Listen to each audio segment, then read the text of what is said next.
what brand it is, are designed in a similar way. If you can hear that noise, that's actually water heading back down the pipes in this case. Most pumps are built in a similar fashion. They have a lid with a gasket and typically a clear top so you can see what's going on the inside.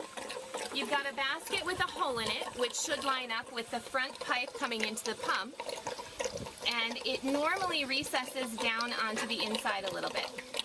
Pumps themselves are designed to be run while fully full of water. So you always want to make sure, it's called priming the pump.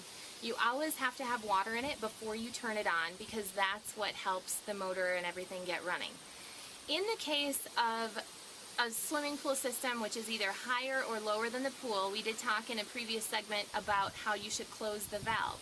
If you're having particular trouble priming your system, then there's a few things you should do.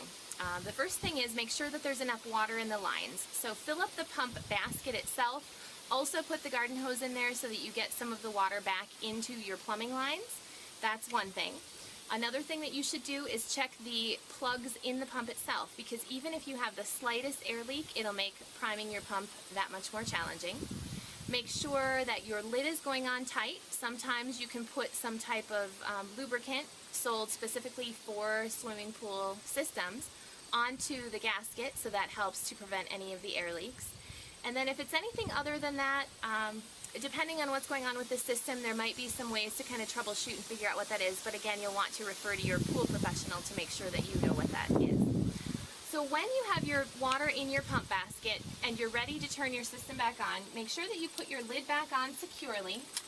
Typically, hand tightened is good. Again, depending on your system, you'll learn what that is. And if you have closed any of your valves for the maintenance portion, then you'll want to make sure that you open it back up before you turn the system back on. Once you turn the system on, which I'll demonstrate here in just a minute, you'll see the process that the pump goes through in order to prime. You'll hear it make some noise, and then it will gradually start to push some water through the pump. Eventually, when it picks up to full prime, you should not see any air bubbles in the top of your pump if it's functioning properly. So those bubbles typically work themselves out, and sometimes people will look at the pump and say it doesn't even look like there's anything in it.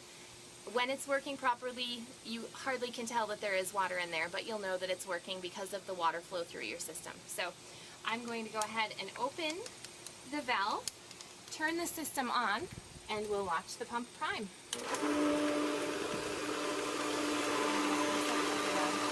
Pump priming, just get like way down in there.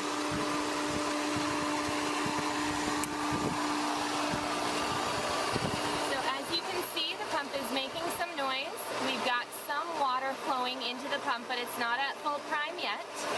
So as it begins to pick up its capacity, we'll see the stream of water get stronger. And now the pump is fully coming to a prime, and it's going to work those air bubbles out in just a minute.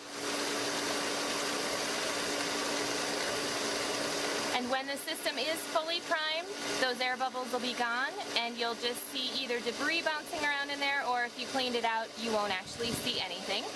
And that will be a pump working at full capacity.